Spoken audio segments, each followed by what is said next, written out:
जसं मी असो, जिल्हाधिकारी आणि आमच्या कृषी अधीक्षक, आमच्या सगळ्या जणांचं जे पहिल्या दिवसापासून म्हणणं आहे की ज्या आमच्या आंबा बागायतदारांनी कोकणाच्या इतिहासामध्ये कधीच काय मागितलं नाही, ज्यांच्यावर आमचं अर्थकारण अवलंबून आहे, आणि आज जेव्हा ते काय मागतायत किंवा ना जे काय आवाज उचलत आहेत त्याच्या मागे खरंच गंभीर परिस्थिती आहे.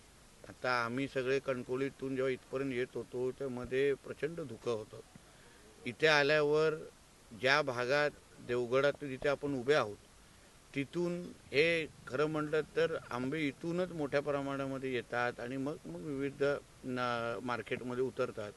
आता इथलीच आपण ही कॅमेरा म्हणून कॅमेरा घेऊन सगळीकडे फिरलात, जी काय परिस्थिती दिसली ती अतिशय गंभीर परिस्थिती आहे. म्हणजे आंबा जिथे 300 400 पेट्या बाहेर यायच्या तिथे आज 5 10 पेट्या पण निघत नाही आहेत. आणि म्हणून ही सगळी परिस्थिती शासन म्हणून, प्रशासन म्हणून आम्ही खुल्या डोळ्याने पाहिलेल्या आहे. आमच्या आंबा बागायतदारांच्या ज्या व्यथा आहेत, जे कधीच कोणाकडे हात पसरत नाहीत, कधीच काय मागत नाहीत, ते आज व्यथित आहेत. कारण का जी काय परिस्थिती आहे ती निसर्गामुळे आहे. जे काय कीड निर्माण झाली आहे, थ्रिप्ससारखा कीड आहे, उपलब्ध असणारी औषधं जी आहेत ती त्या कीड जी लागलेली आहे, रोग जो लागलेला त्याच्यावर कामच करत नाही. आणि म्हणून ह्या सगळ्या परिस्थितीवर सरकार म्हणून आम्ही त्यांच्याबरोबर उभं राहणं हे आमचं कर्तव्य आहे. आणि त्याचसाठी आज आम्ही आमदार, मंत्री, प्रशासन म्हणून आम्ही का मंत्रालयामध्ये बसतो, का विधिमंडळात बसतो, की ह्या आमच्या लोकांना आम्ही आधार दिला पाहिजे, संकटामध्ये त्यांच्याबरोबर उभं राहिलं पाहिजे, ह्याचसाठी आम्ही त्यांचे सेवक म्हणून तिथे बसतो. आणि म्हणून ही सगळी परिस्थिती मी आहे, जिल्हाधिकारी मॅडम, कृषी अधीक्षक, सगळेच आमचे अधिकारी माझ्याबरोबर आहेत.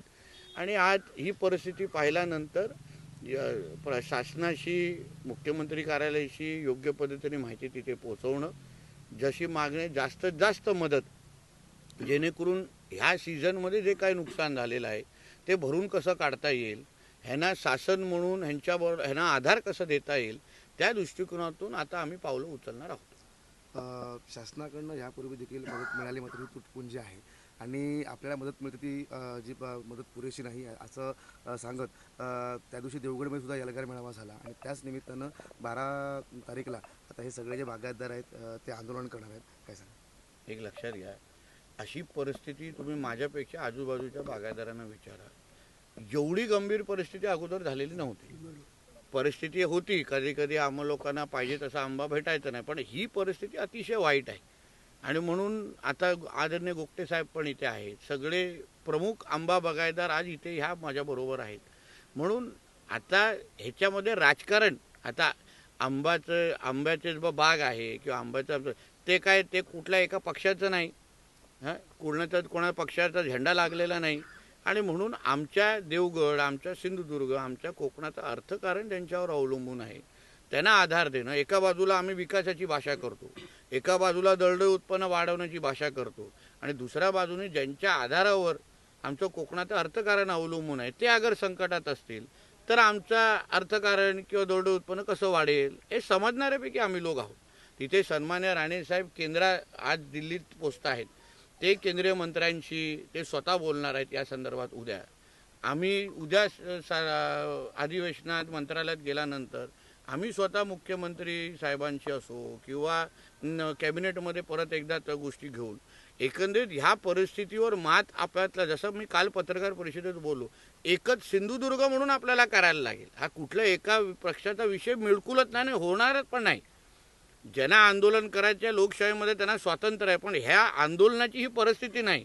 एकत्र मिळून आज ही परिस्थिती सरकारपर्यंत पोहोचवणे, सरकारकडून मदत आणणे. आणि सरकार म्हणून आज आम्ही फील्डवर आहोत, आज आम्ही लोकांशी बोलतोय, संवाद साधतोय आणि जास्तीत जास्त मदत. बघा, परिस्थिती गंभीरच आहे, कमी तुटपुंजी मदत देण्याची ही परिस्थितीच नाही आणि स्वीकारणार पण नाही. आणि आदरणीय मुख्यमंत्री त्या विचाराचे पण नाहीत.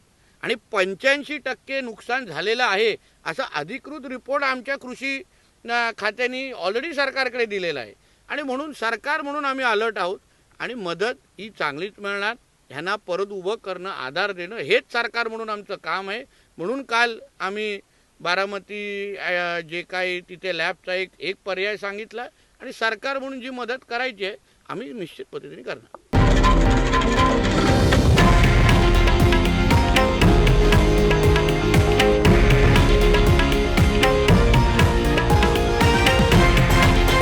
हे आहे देशातील नंबर 1 न्यूज नेटवर्क आणि आपण पाहत आहात TV9 मराठी, एकमेव.